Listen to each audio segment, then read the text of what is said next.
Just talking about how great the Bible is, in my mind, the fact that most people would have to be foolish to read it because of how they get treated by others for a book. So when you're next having a go at somebody because of their belief, just remember a book's done it. Um, and that book is much greater than any of you can be, I'm sure. And the author, um, whoever he may be, amazing. What he's achieved. Um, the Bible talks about prophecies and things like that, doesn't it? I'm just pulling things out. I don't read the Bible anymore. It drives me a bit crazy, to be honest. Though it is in there somewhere in my brain. The author wrote about a character whose name was Jesus Christ, and he wrote about his character. So the author was there writing his book, and he got his character to say, "I'll be known from the least to the greatest." This was in times before media, before papers. In fact, if people treated the Bible then like they do now, there would have been people not really talking about it, only a small few. So the way it spread is amazing. But for somebody to write about their character and say that their character will be known from the least to the greatest, it's not a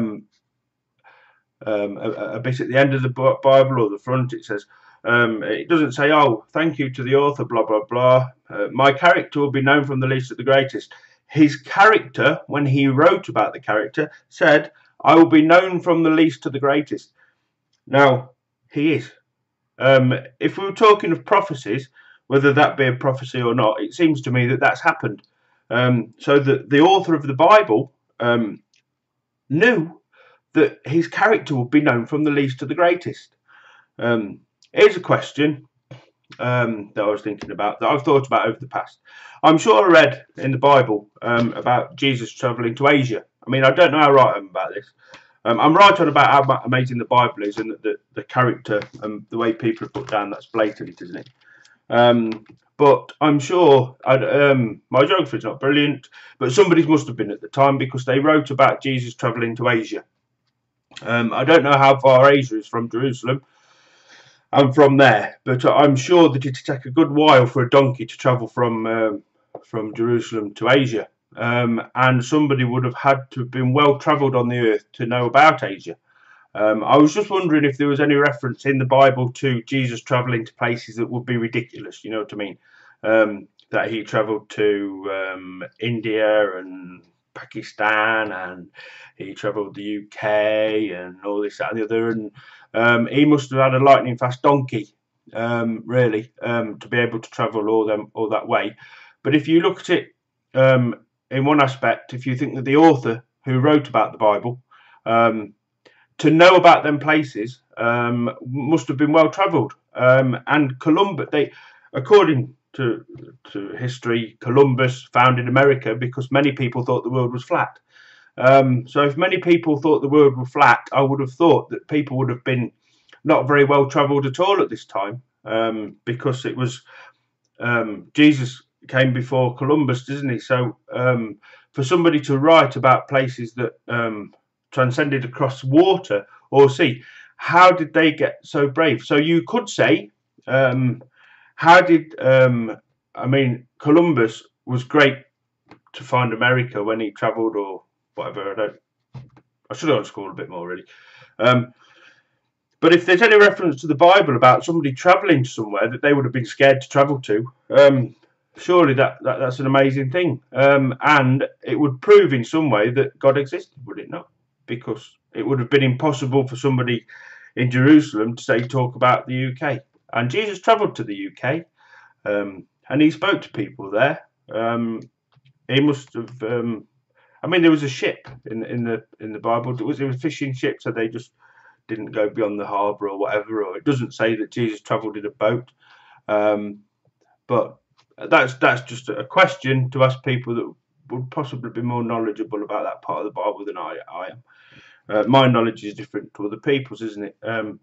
Knowledge put together makes greater knowledge. That's the thing about life. You keep putting knowledge together, at some point you get greater knowledge. You dismiss things and put things to one side and then put other knowledge together. Some of it becomes greater, some of it becomes less necessary, some of it unnecessary, some of it necessary, and where things add up and total up. So, for instance, I've just come up with a security solution online. I've been trying to start an internet business. I delved into it in all faith to try and achieve something. I've overspent a lot of money on things, but I will get there. But you know, I don't want to proclaim I'm a great marketer without being a great marketer. So I'm actually looking for a system first that works. So if at some point I ever get that, I'll if you're listening, I'll put it on here, and you can. I will honestly tell you whether I'm earning any money at it, and then I will tell you how. I'm not saying it'll be free. It'll cost you a lot less than it's cost me, though, to be honest. Still got faith. Hey. Anyway, will people stop having to go at other people for their beliefs in a character? Because I am sure that nobody has a go at people for talking about Harry Potter. And there are people not going to church for Harry Potter. Daniel Radcliffe, he's just a character. Jesus Christ is the actual name of the character, and as we see it, the actual name of the person. Unless Jesus Christ is the character name of somebody written in a book. But I really think it's wrong that people are treated badly for believing in a book. And you know, there's thieves and all manner of bad people out there that have got friends, and they do, you know, they say it's thick as thieves and that, don't they? And there's people, and I suppose, you know, but not one of them can say that the strength of just believing in a book, because that's all it is. But you know, why would you want to have a go? I mean, these days people have a go. It's usually money, isn't it? But it is because of a book mainly, isn't it? Religion. I mean, normal people. I mean, this isn't right, is it? On the TV, I want Philip Schofield to apologise for calling people Bible bashers, because that to me is not a very nice thing to say. That is not a nice thing to say, is it?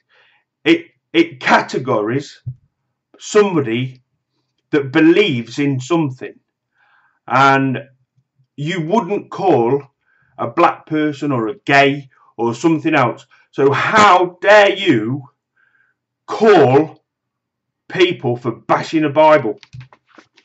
When people read Harry Potter or books every day, and you don't reference them to be bashers because it was a hate thing. For some reason you hate people that believe in a book. So there you go, there you have it. That's my second video. I'm going to get on with some other stuff in a minute. So yeah, been nice talking to you again.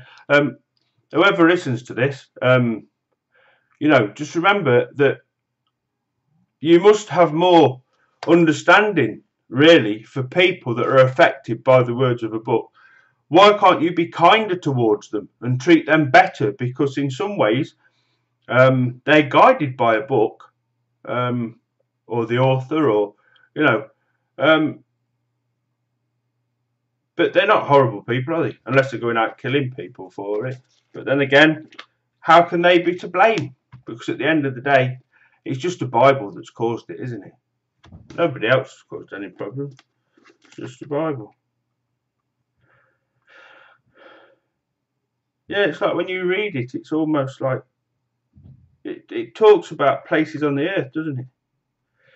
I mean, Israel, Egypt. Were these places beyond the seas? I mean, this is Old Testament. This is New Testament's different, but you know, if you go Old Testament, how many different places on the earth are mentioned? Somebody must have had a good knowledge of the earth to be able to write this book, mustn't they? But that's just my way of looking at it.